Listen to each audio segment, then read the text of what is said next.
Boa noite, meus irmãos. Eu, imaginando a alegria que Davi tinha quando falava a respeito de estar na casa do Senhor, e eu imaginando a realidade desses dias, quando parece-nos que, por vezes, vir ao templo, vir cultuar Deus, é mais uma rotina de pedir algo. E eu queria muito que no teu coração já estivesse muito forte que tudo de que nós precisávamos para estarmos nesse lugar com muita alegria, e juntamente com Davi poder dizer: alegrei-me com os que me disseram, vamos à casa do Senhor, já foi dado em Cristo Jesus. E apesar de haver circunstâncias que a gente precisa tratar e serão tratadas no devido tempo, tudo por conta da bondade de Deus e não por alguma coisa que nós façamos a Ele, mas que você já tem todos os motivos para sair da sua casa, para vir celebrar ao Senhor. Celebrar. Não estou aqui dizendo que a gente não pode pedir, que a gente não pode orar, pedindo para Deus que Ele intervenha nos assuntos que nos dizem respeito, mas, irmão, celebre ao Senhor. Celebre com toda a força ao Senhor. Numa ocasião, em Marcos 2, disseram para Jesus, quando ele falou para o moço: os teus pecados estão perdoados. E disseram para ele: você está blasfemando. Aí Jesus olhou para eles e falou: o que vocês acham que é mais fácil? Perdoar pecado? Ou dizer: levanta, pega a tua maca e anda? Eu quero dizer para você, irmão, para Deus, o mais importante Ele já fez: os seus pecados estão perdoados. Para Ele dizer: levanta, anda, pega a sua maca, está na mesma medida para o nosso Deus, porque Ele é todo poderoso. Amém, meus queridos? Queria pensar com vocês a respeito desse momento tão fantástico que vocês estão vivendo. O Zé tem dito, né, do fogo que está pegando o coração de vocês a respeito de célula. E eu queria pensar com vocês a respeito do Salmo 128. Na verdade, esse salmo tem estado no meu coração já há alguns meses. O pessoal lá no Itaim diz que a antiga página amarela da Bíblia, que era o Salmo 91, agora é o 128, Zé. Mudou. Eu vou ler na nova versão internacional, diz assim: como é feliz quem teme o Senhor, quem anda em seus caminhos. Você comerá do fruto do seu trabalho e será feliz e próspero. Sua mulher será como uma videira frutífera em sua casa. Seus filhos serão como brotos de oliveira ao redor da sua mesa. Assim será abençoado o homem que teme o Senhor. Que o Senhor o abençoe desde Sião, para que você veja a prosperidade de Jerusalém todos os dias da sua vida, e veja os filhos dos seus filhos. Haja paz em Israel. Você pode fechar seus olhos, curvar sua fronte? Pai Santo, eis-nos aqui, desejosos de aprender contigo como lidarmos com as questões da nossa vida. Espírito Santo de Deus, ilumina nossa mente, livra-nos de tudo aquilo que pode competir com a sabedoria de Deus, arranca de nós todo tipo de opinião, paradigma, qualquer coisa que impeça o fluir do Teu ensino em nossos corações, e nos dá a coragem necessária para aplicarmos a Tua palavra em nossas vidas, no nome do Senhor Jesus. Amém. Então, meus amados, pensando em vida familiar, e entendendo que vida familiar é o propósito de Deus para o ser humano, eu tenho entendido nesses dias, e penso estar colocando em prática alguns princípios desses na minha vida. Eu esqueci de falar a vocês, eu sou pai de dois meninos, o Gustavo com 27 anos, casado com a Sara, ainda não me deu netos, continuo orando, e o Guilherme, que está com 24, e está dizendo que casa o ano que vem. Dois meninos que têm me ajudado muito. O Gustavo é o supervisor de jovens lá no Itaim, e o Guilherme supervisiona células também. E o motivo deles não estarem aqui é que alguém precisa trabalhar lá, né, irmãos? Então, eu vim deleitar-me com vocês aqui, eles ficaram com um trabalho lá. Mas, enfim, dentro dessa perspectiva de estabelecer um padrão desejável na nossa vida, e eu penso que cada um de nós que estamos aqui, estamos porque sonhamos em desfrutar do que esse Salmo 128 propõe como resposta de Deus para gente limitada como eu e você, gente falha, gente que nos mais variados aspectos da vida não tem muita referência, mas que Deus diz que há um lugar de felicidade alcançável, atingível, sem que exija das pessoas nenhum tipo de qualificação especial. As promessas desse salmo não são para pessoas diferenciadas no que diz respeito às suas capacitações, habilidades, recursos financeiros, mas é uma promessa feita a homens simples, mulheres simples, que um dia decidiram na sua vida lançar fora os valores que a sociedade coloca como uma regra de conduta e decidiram adotar os preceitos de Deus para a sua vida. E quando eu penso em família, irmãos, eu penso que a família está para a sociedade na mesma proporção que a célula está para a igreja. Na medida em que nós tivermos famílias fortes, nós teremos uma sociedade forte. Na medida em que nós tivermos células fortes, nós teremos uma igreja forte. É ilusão acreditarmos que se continuarmos nessa trajetória de individualismo, nessa trajetória de cada um cuida de si mesmo, que isso vai proporcionar alcançarmos o que desejamos, alcançarmos essa vida de comunidade plena que a igreja do Senhor Jesus propõe. É inatingível. Atos 2, que eu sei que você como cristão lê, e a gente fica maravilhado ao ver o que aquela comunidade dos primeiros discípulos conseguiam viver e perceber nas suas vidas. Será inatingível se a gente não sair desse lugar do comum e tivermos a coragem de adentrarmos nesse sobrenatural de Deus, crendo que não vai ser a minha nem a sua capacitação, é lógico, mas que Deus que prometeu é o Deus que cumprirá.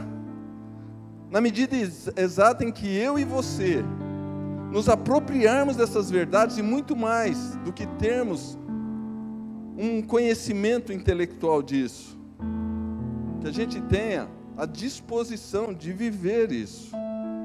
E quando eu olho para o padrão de Deus, dessa família, e o alcance que isso tem para a sociedade, quando Deus fala da posição do homem, da mulher, dos filhos, e Ele avança, irmãos, dizendo que Jerusalém será impactada por essas famílias, de forma tal que o bem de Jerusalém será visto, a prosperidade da cidade será vista. E Ele expande e diz que a nação viverá a paz. Hoje no Brasil, talvez por conta da série de agressões que a gente sofre diariamente, né? Com a honestidade sendo agredida, o bom senso sendo deixado de lado, a gente começa a achar que algo precisa ser feito para que a nação mude. E por vezes a gente fica esperando que essa resposta venha de alguma instituição, de algum partido, do governo.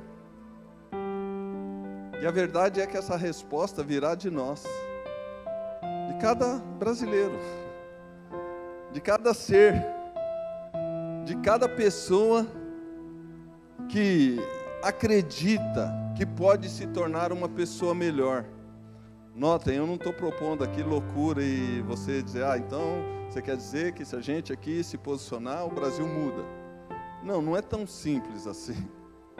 O que eu estou querendo dizer é que na medida em que eu e você nos tornarmos pessoas melhores, na medida em que eu e você nos tornarmos, os homens, maridos melhores, filhos melhores, na medida em que as mulheres se tornarem mulheres melhores, esposas melhores, na medida em que cada um de nós nos tornarmos melhores naquilo que fazemos, cidadãos melhores, a gente começa a abrir uma possibilidade de intervenção divina. Porque Deus só vai atuar, irmãos, onde nós permitirmos. E a gente se ilude se a gente acreditar que a mera postura religiosa, o mero compromisso com um culto, vai abrir possibilidade para que Deus atue nas nossas vidas e nos nossos lares.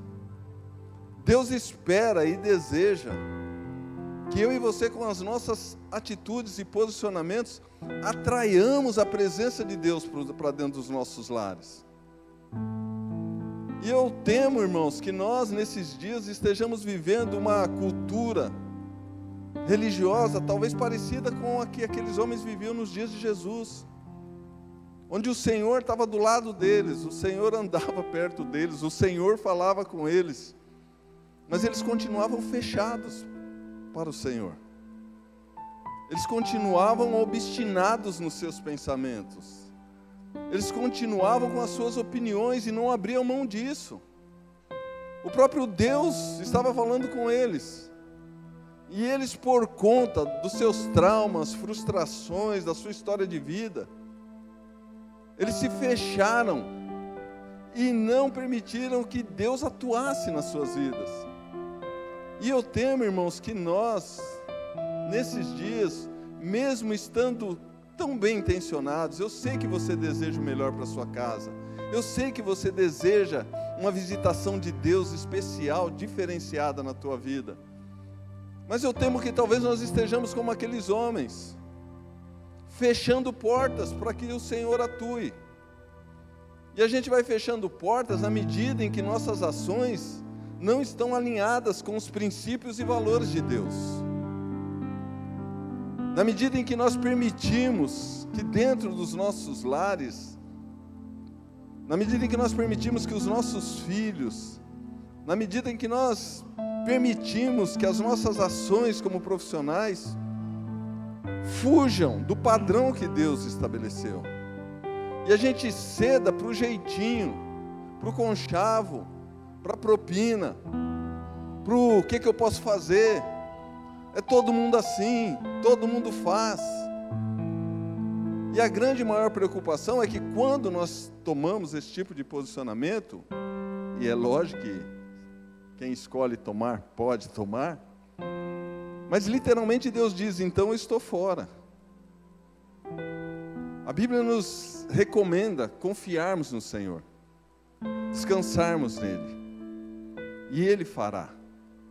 Mas quando eu tomo para mim a responsabilidade de resolver, não importa a maneira e o meio que eu vou usar para isso, eu literalmente deixo Deus de fora.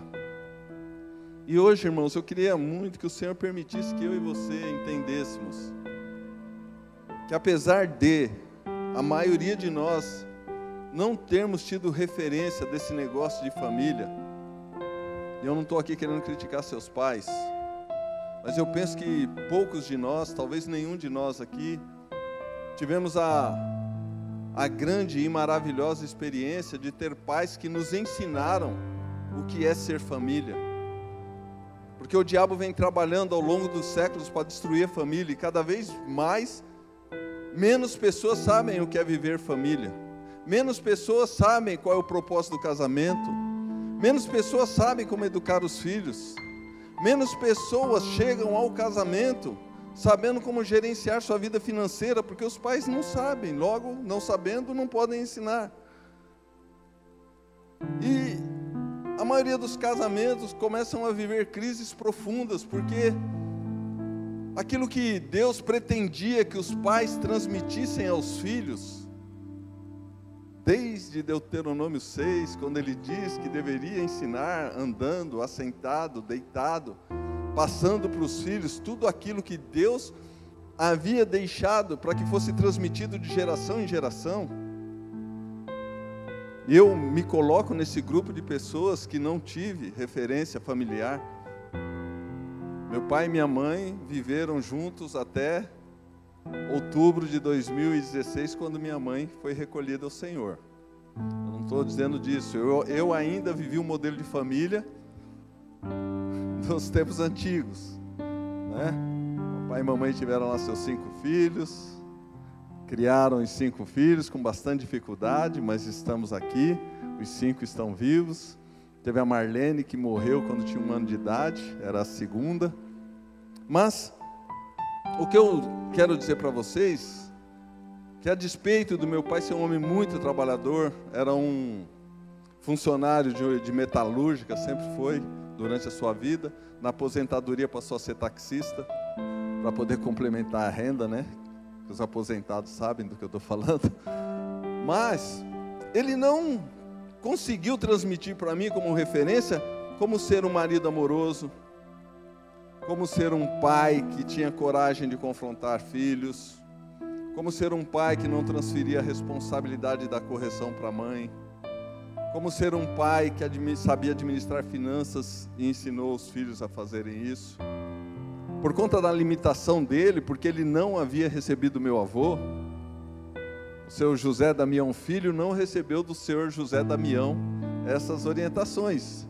Logo o Giovanni Damião também ficou sem. Eu estou só te posicionando isso porque talvez essa também é a sua história. Irmãos, a gente pode sentar e lamentar, a gente pode sentar e chorar, a gente pode sentar e falar, tá vendo, para mim não tem jeito. Ou a gente pode enfiar a cara na Bíblia, aprender do Senhor e fazer certo, e ensinar os nossos filhos a fazer da maneira correta, e desfrutar os benefícios da visitação de Deus dentro da nossa casa. E isso se dá nos mais variados aspectos da nossa vida. E quando a gente olha para o Salmo 128, irmãos, e a gente começa a perceber Deus falando que esse homem que teme o Senhor, mas muito mais do que ele fazer uma declaração verbal disso, é um homem que conseguiu entender que o temor do Senhor é o princípio da sabedoria, que para cada passo que eu vou dar, eu preciso consultar esse Deus que me ama. Eu preciso entender que muito além do que ficar milionário ou não, de conquistar aquilo que o meu coração tanto deseja ou não, eu preciso ter um relacionamento com esse Deus, diário e contínuo. Irmãos, nós vivemos uma geração que abandonou o devocional. A gente, talvez, se usarmos só o termo devocional, sem explicarmos o que é, muito crente vai perguntar, o que é isso? Morde? É de comer? Compra pronto? Porque essa é uma característica fundamental e básica na vida do cristão, e eu volto a dizer, talvez por erro nosso, dos pais, agora não os pais naturais, mas os pais espirituais, os filhos não estão aprendendo o valor de dedicar um tempo diário da sua vida para ler a palavra, para falar com Deus, para sondar o próprio coração, para pedir para Deus ver se há no coração algum caminho mau, para pedir a Deus que desvie os caminhos de todo tipo de ação do inferno na vida, de falar com Deus do amor e o compromisso que quer ter naquele dia para servi-lo com um coração puro. Enfim, o leque abre. Na hora que você está na presença de Deus e começa a abrir o coração, você viaja, você voa, né? Como diz o poeta Antônio Cirilo em um dos cânticos dele. Mas o que eu quero dizer para você, irmão amado, é que eu penso que eu e você precisamos resgatar alguns valores cristãos que são fundamentais para o sucesso da nossa vida pessoal, para o sucesso da nossa família, para o avanço dos nossos filhos.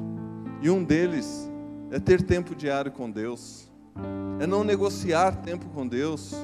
Eu sei que a pressão hoje é enorme, a correria maluca. Talvez vocês em menor grau aqui em Sorocaba do que nós em São Paulo, porque São Paulo é louco, né? É o crime da mala preta, literalmente. Mas também a rotina de vocês aqui em Sorocaba é uma cidade grande, eu penso que não seja tão diferente. Mas não negocie ter tempo com Deus diário. Eu aqui não vou dizer e ser criterioso a ponto de estabelecer que tem que ser de manhã, tem que ser na hora do almoço, tem que ser à noite. Mas uma coisa tem que ser durante o dia. Não abra mão disso. Pastor, mas eu leio a Bíblia e não entendo nada. E se você não abrir para ler, você vai entender menos amanhã do que hoje. Começa a ler. Eu quero dizer para você uma coisa, querido. Você não está entendendo a Bíblia, como talvez eu não entenda, porque a gente não está fazendo uso do nosso personal.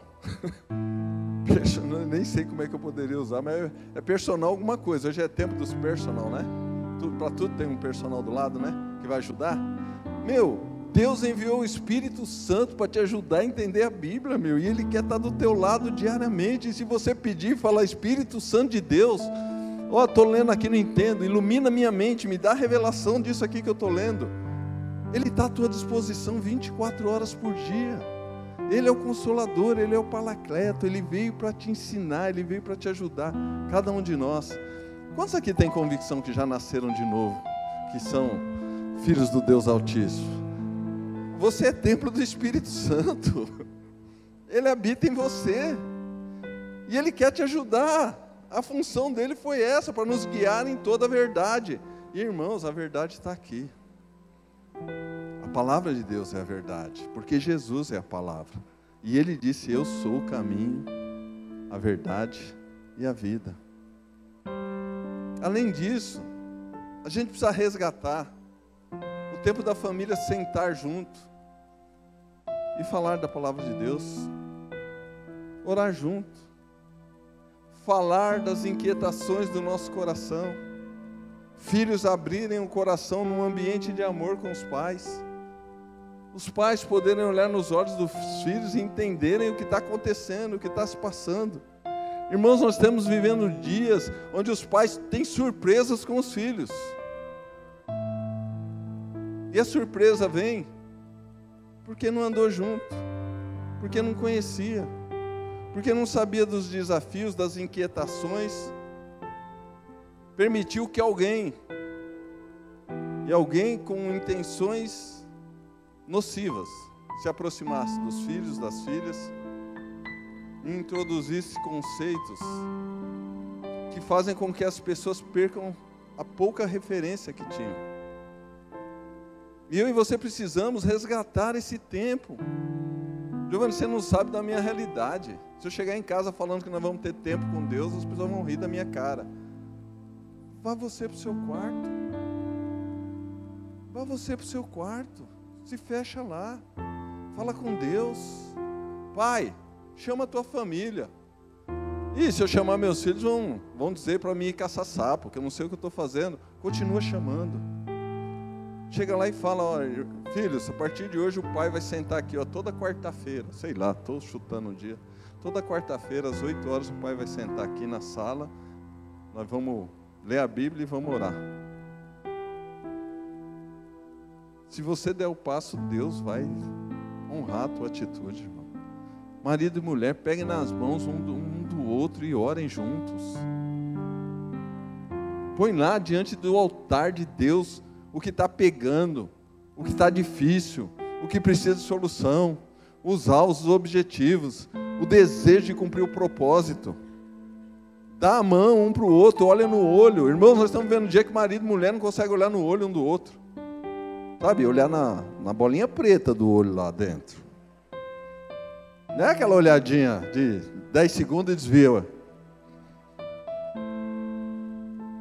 Conseguir olhar, focar. Qual foi a última vez que você focou nos olhos da sua esposa, homem? Talvez se eu pedir para você fazer isso agora, você vai desviar. Eu não estou dizendo que essa é uma condição essencial para alguém ser crente, tá? Eu só estou dizendo que a gente precisa resgatar algumas coisas que a gente não faz em família e depois explode na célula. Porque na mesma medida em que a gente não consegue confrontar, que a gente não consegue olhar no olho, a gente vai para a vida da igreja do Senhor, que é o corpo de Cristo, da mesma maneira. Superficialmente. Tratando as coisas como se fossem irrelevantes. Continuamos declarando que somos corpo, mas vivendo na individualidade. Irmãos, eu penso que nós precisamos dar um grito de libertação desse sentimento egoísta que se apoderou do nosso coração quando Adão e Eva pecaram. Dizem os homens que o contrário do amor é ódio, e eu discordo disso, irmãos. Para mim, o contrário do amor é o egoísmo. Porque enquanto o amor quer o bem do outro, o egoísmo só quer o bem próprio. E o homem, depois do pecado, ele se tornou extremamente egoísta. Só quer saber de si, do seu bem-estar. Primeira coisa que Adão falou para Deus, depois de ter pecado, foi uma acusação contra sua esposa. Ele só protegia a mulher, agora ele só quer saber de livrar a própria pele. E desde então a gente está vivendo assim, irmãos. A gente está querendo livrar a própria pele. E eu imagino que, assim como eu, você deseja viver um padrão elevado diante de Deus. Você está nesse lugar porque você é alguém que leva Deus a sério. Mas se eu e você não tivermos a coragem de enfrentarmos o que a sociedade quer impor sobre a gente, se a gente não tiver coragem de passar talvez por radical, antiquado, retrógrado, se a gente não tiver coragem, irmãos, de olhar para os nossos filhos e a despeito do que todo mundo faz, a gente continuar dizendo para eles que determinadas coisas eles não farão, que determinada programação eles não assistirão, que determinados grupos eles não participarão, com coragem, não por conta de uma imposição de um conceito pessoal, mas por conta do temor do Senhor que deve pautar as nossas ações. E se a gente não começar a tomar posição corajosa, não espere que o mundo te aplauda. Se você se posicionar segundo Deus, provavelmente vão dizer crucifica-o. O mundo não vai aplaudir você se você se posicionar segundo a palavra de Deus. Mas eu quero dizer para você, os céus vão se abrir sobre a sua vida e sobre a sua casa. E eu penso que é isso que você tem buscado, é isso que você tem desejado. Então eu queria muito, irmãos, que nessa noite, nesse dia em que o Senhor nos dá a oportunidade de nos reunirmos para buscarmos a face dEle, que eu e você tenhamos a coragem de assumir a posição do homem que teme ao Senhor. Mas muito mais do que simplesmente declararmos, decidirmos andar nos caminhos dEle. Porque esse homem que é visitado por essa bondade inexplicável de Deus, é o que teme o Senhor, mas que decide andar nos caminhos dEle. E a pergunta que eu preciso fazer para mim e para você, como é que a gente vai andar no caminho de Deus, se a gente não conhecer? Talvez a gente pode até cantar, o caminho de Deus é perfeito, mas qual é o caminho de Deus? Se alguém perguntar para a gente qual é o caminho de Deus, o que a gente vai dizer? E caminho de Deus vai muito além, irmãos, de uma frase bíblica. O caminho de Deus é eu colocar os meus pés e traçar as rotas que Deus espera que eu faça, a despeito da observação popular, a despeito daquilo que dirão meus parentes. Talvez os que mais vão se levantar contra nós serão os da nossa própria casa. Mas eu tenho, você tem, nós temos que olhar para isso, e se de fato o sacrifício de Cristo na cruz despertou em nós algum amor, se o sacrifício de Cristo na cruz mexeu com a gente lá no ser interior, a ponto de nós dizermos: por que esse homem decidiu morrer por mim? Não é justo, eu merecia morrer. Por que ele pagou o preço? Eu nunca pedi para ele pagar o preço. Por que ele me visitou com tamanha graça, tamanha misericórdia, tamanho amor? Por que ele decidiu pagar o preço dos meus pecados? E se ao pensar nisso, irmãos, isso mexe com a gente de alguma forma, a ponto de fazer com que a gente deseje agora viver para Ele, e tomar como verdade o texto de Coríntios que diz que Ele morreu por todos, para que os que agora vivem não vivam mais para si mesmos, mas vivam para aquele que por nós morreu e ressuscitou, louvado seja o nome do Senhor. Isso requer de nós uma atitude corajosa, uma mudança de pensamento, literalmente a metanoia que é proposta no livro de Atos. Mudar o nosso padrão de perceber as coisas, de reagir às situações, de entender as circunstâncias. Eu e você vamos ter coragem de olhar para isso aqui e falar: Senhor, eu decido, eu vou andar nos teus caminhos. Haverá um preço, fato. Haverá cobranças, não tenha dúvida. Talvez percamos oportunidades fantásticas no que diz respeito à vida natural. É bem possível. Mas Deus diz: você vai comer do fruto do seu trabalho. Você vai ser feliz e próspero. A tua mulher vai ser uma videira frutífera ao redor da tua casa. Irmãos, a gente está vivendo dias de famílias, de gente carrancuda, chateada, de gente que não tem prazer em ir para casa. E o padrão dessa mulher aqui é fantástico, videira frutífera.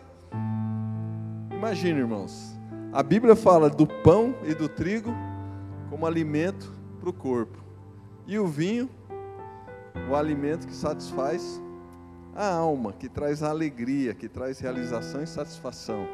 Que homem não quer ter isso dentro de casa? Os filhos, brotos de oliveira. A oliveira é uma das árvores que tem maior longevidade. Ela garante, Deus está falando de garantia de gerações. Deus está falando da unção que a oliveira proporciona. Deus está falando de uma casa onde os filhos permanecem ao lado dos seus pais. E a gente está vivendo dias onde os filhos não querem estar com os pais, não vê a hora de alcançar uma idade para poder alçar voos solo. E por extensão, essa bênção que o Senhor propõe vai alcançando a vizinhança, vai alcançando a parentela, vai alcançando o lugar onde eu trabalho, onde eu estudo. Jerusalém vai sendo alcançada, e aqui no sentido espiritual, Jerusalém é o lugar onde você está inserido, a cidade na qual você vive, vai sendo alcançada por conta desse mover sobrenatural de Deus. Por vezes eu fico pensando, quando pessoas querem um modelo, qual o modelo que vai dar certo para a gente impactar Sorocaba? Qual o modelo que vai dar certo para a gente impactar o Itaim? Irmãos, o modelo é o mesmo que Deus estabeleceu na palavra dEle, que você é sal e luz, e onde você colocar o seu pé, onde você estiver, o mundo vai ganhar sabor, vai ganhar direção. Mas não adianta a gente estar lá sem sabor. Jesus falou que se o sal perder o sabor, para que serve? Mas para que de fato as nossas células, as nossas vidas, as nossas famílias impactem o lugar onde nós vivemos, vai ser necessário que eu e você adotemos como prática e regra de conduta e vida o que a palavra de Deus ministra. Eu queria, com muito temor a Deus, dizer a você: cuida dos seus filhos, não faça concessões que um dia possam trazer uma fatura para a sua vida que você não vai ter recurso espiritual para pagar. Meus filhos hoje têm 27 e 24, e as pessoas dizem: é lógico, você fala isso porque seus filhos estão criados. E aí eu fico pensando, será que eles já nasceram com 27 anos, com 24? Eles foram catatais, tiveram o tamanho do Luquinha, foram crescendo. E a despeito da minha limitação, irmãos, algumas vezes eu tive que ser muito firme com eles em função daquilo que a gente acreditava da palavra de Deus. E eu lembro quando o Gustavo chegava em casa falando assim que, inclusive, fizeram uma camiseta para ele, numa das escolas que ele estudou, que tinha lá um time de vôlei, e a camiseta dele veio escrito chato. E quando ele chegou em casa com a camiseta, eu não entendi. Falei: mas Você é um cara tão legal, meu, tão gente boa. Por que puseram esse nome na sua camiseta? E ele falou, não, pai, porque eu não participo daquelas coisas que eles participam. Quando eles vão fazer algumas coisas eu não vou. Quando eles querem ir em algum lugar, às vezes você não deixa. Eles sabem que eu sou muito chato. Eu falei, então, que bom que você é chato, filho. E aí, irmãos, às vezes a gente olha para alguns desses amigos da época e a gente olha com muita tristeza para os resultados da vida.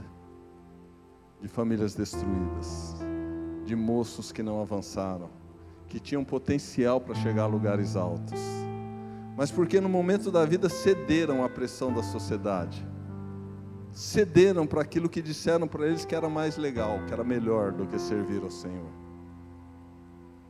E eu falo isso com muito temor, eu não falo isso pensando em dizer que meu filho é melhor do que ninguém, entendam, nem que nós, como família, a gente já errou tanto. O que eu quero transmitir para você é que o Espírito Santo traduza isso para o seu coração.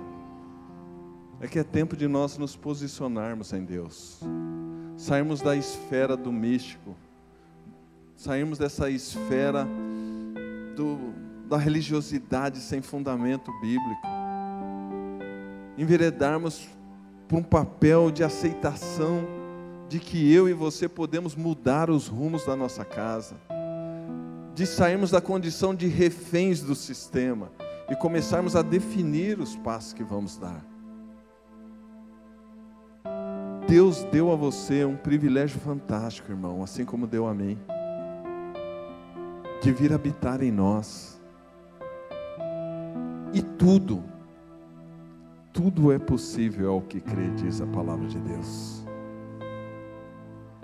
A despeito da tua história, a despeito da minha história, a despeito de termos tido pouca referência familiar ou não, a despeito de você talvez estar aqui e dizer, Giovanni, eu nem sei o que é ter família, nem sei quem é meu pai, minha mãe me abandonou, minha avó que me criou.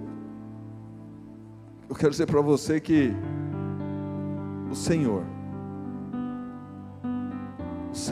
que lhe chamou, que lhe escolheu, é o Senhor que quer governar a sua vida, dar direção e fazer com que você desfrute dessas benesses que o Salmo 128 está propondo aqui.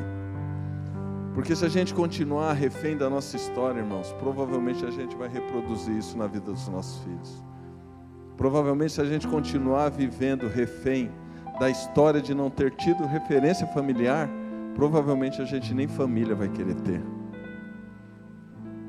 E de repente, porque a gente já se frustrou na nossa história com célula, talvez a gente queira passar longe de célula.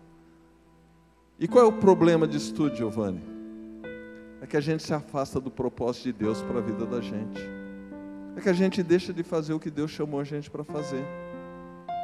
Deus deseja que os homens cresçam, sejam fecundos, multipliquem e encham a terra.